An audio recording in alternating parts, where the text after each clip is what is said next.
So the other day, my wife and I were driving around, Uh-huh. and you know that little kid out of Roswell, the 3-year-old that's missing.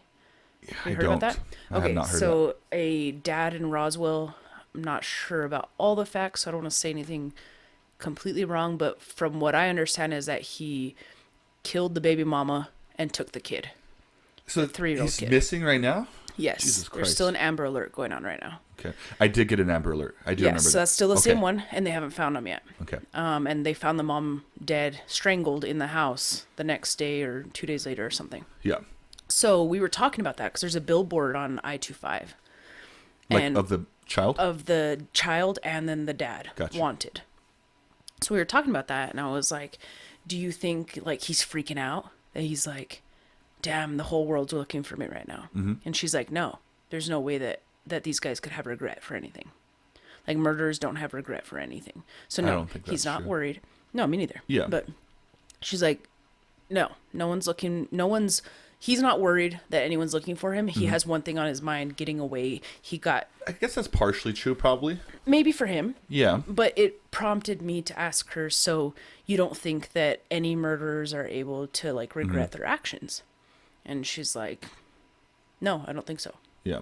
So then I started going into like different types of murders, So like, okay, so you're probably talking about the psychopaths that are like super crazy and like, stabbing you like 48 times is what she said.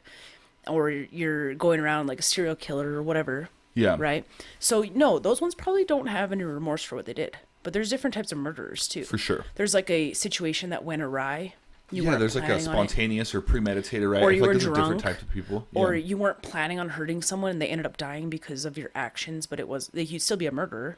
Did she understand that towards the end? Did she start Yes. agreeing with you? Yeah. I get what you're saying. So you're saying there was an opportunity where you could have just been like, that's not true. Like it could have been Which like is a weird conversation because you're almost defending murderers. It's like, don't say that. Not all murderers are like that. So but I get what you're saying. What we really came down to was that her response, I guess what I came down to, I don't know if she ever agreed with me. Okay. But what her initial response is always very emotional. Yeah. Like, no, fuck that. Murderers are horrible. Yeah, fuck them. I know who they are, and they're all bad, and they're doing what they're doing on purpose, and they all deserve to get the maximum penalty, And my way of thinking is, if someone says, do you think any murderers have the chance of, feeling bad for what they do, having remorse? Yeah. And I'll say, well, there's this type of murder, this type of murder, this type of murder. Yeah, I believe someone could. Yeah. But she doesn't go there immediately. But once I start asking the questions and breaking it down, then she it kind of invokes you to kind of dive into like what you're thinking. That's super true with almost anything, because you get people that are like what's it, like the abortion thing. Yeah. Should it be legal? Is it pro-choice or pro-life? You get people that are super hard pro-life because who that sounds like the right thing to do. Hey, I want babies to live. Like, who would disagree with that message if that was in fact the only message? Right. So people that say that, they think they're saying the right thing, right? And maybe they do feel that, but when you start thinking about it, someone told me this once, and because I think I've always been the same way. I'm like, I'm pro-life. Like, we shouldn't be doing that. And then someone told me, like, what about like if someone got raped? And I was like, oh Jesus, like I didn't think of that. And then I'm like, all right, well for sure that. And then they're like, well, what if the person is like, they gave me all these scenarios. Yeah. And then I'm like, wait a minute. Okay, I get what you're saying. Saying that you're pro-life is simple to do because it sounds like the right thing. But when people say they're pro-choice, they take a fucking hit. People are like, how dare you kill babies? Right. No. I'm not saying I'm pro-abortion. I'm saying I'm pro-choice. And they have to like break it down. You know what I mean? So when you stop and think about it, there's super good points to both sides. But I've always said this. I don't know if I feel the same way anymore as we're talking about today, but I used to always tell people that I wish that my mom didn't have me. Because I kind of still feel that way, because I feel like you shouldn't have a kid if you're not ready to take care of a kid. But she could have just she given you needed up the for food stamp, adoption is what she told me. immediately, Yeah. She literally told me that one day when we were drinking. I was like, I didn't even think I asked. I think she was like, yeah, I remember when you were born, we weren't going to keep you, but we really needed the food stamps. And I was so hurt. I was like, Mom, did you just say that? She's like, I'm sorry. Like, she's all drunk. But it's I true. just need to be honest, sweetie. And I'm like, God damn it. no. Like, so it hurt my feelings a lot, Yeah. but I think that's where it came from. And I'm like, you had me for some fucking food stamps? Like, just get rid of me.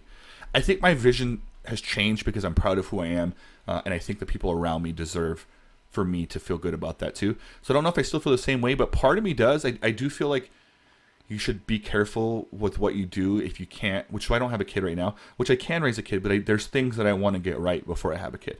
Yeah, but if you always do that, it might never happen, right? That's the other part of it. You're absolutely right. And I also believe that not everything's going to be perfect, which is why I think if I did have a child today, I would figure it out. I'd be already good at the things I'm good at. Already better off and then I would figure out what you grew up in, right? So I'm not scared anymore. But at one point in my life, I knew, like when I didn't have a job or I couldn't keep a job longer than a year, I was asking for rides for friends and stuff. Like I knew, like, all right, I can't have a kid right now. Right. Because I don't want to do to that kid what was done to me.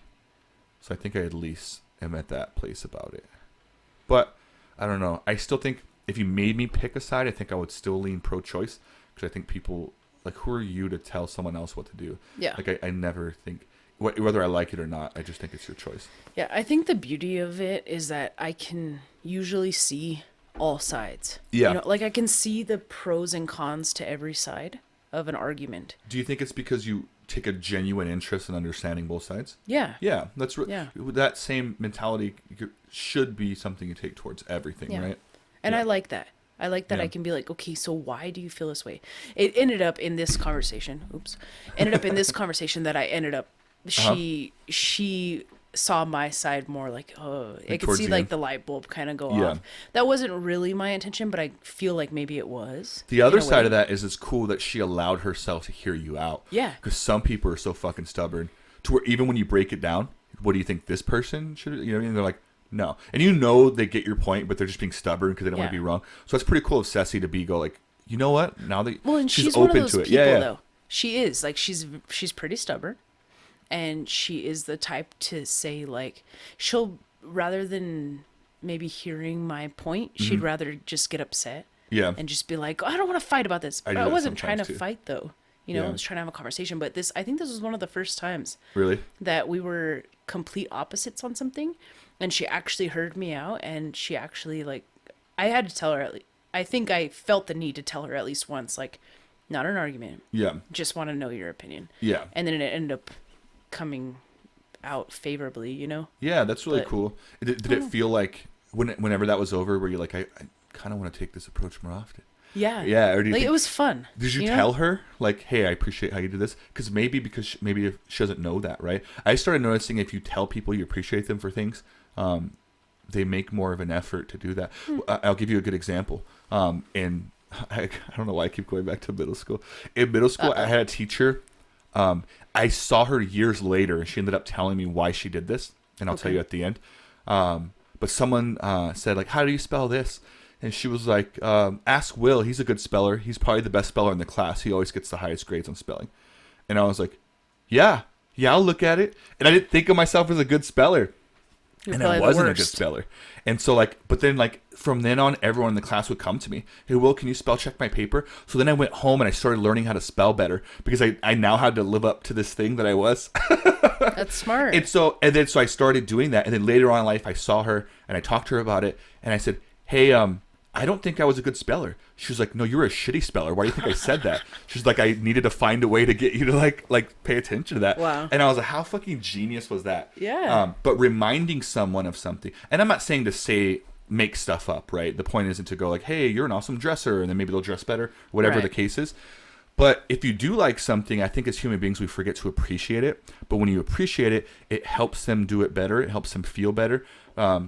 Sometimes when people are in good shape, they don't know until someone tells them, right? Right. And then vice versa, or anything like that. If you are working really hard and maybe going to school and working 2 jobs, you know that you're working hard. You don't really want validation, but when no one says anything, you're like, maybe I'm not. But when someone's like, hey, I admire you, like that's cool. I hope that when I go to school, I can work as hard as you did.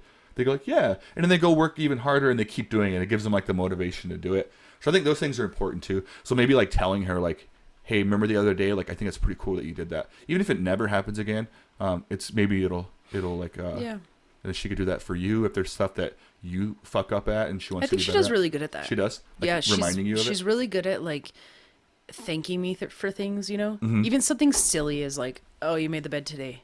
Like, she's very good at It's weird like, how that matters a little bit, right? She's really good at being like, I noticed you made the bed today. Like, thanks so much. And I'm like, yeah. That's right. I make every bed That's all what the time. I did. I mean, I really don't. But yeah, when she notices, I'm like, I need that a lot, though. It feels good. I didn't think I needed that, but I started. First of all, it's okay to need that, right? I think that's why people don't realize they need it, because they think if they say they need it, then they're needy. But who gives a fuck? Like, if you're needy, I'd rather you be honest and I go, just need some validation. at least I have the info to make you the happiest version, right? Because in a relationship, if you don't know they're into something or that whatever it is, you just like, you can never get it right. So I've already failed because you haven't told me the info, or maybe it's my fault for not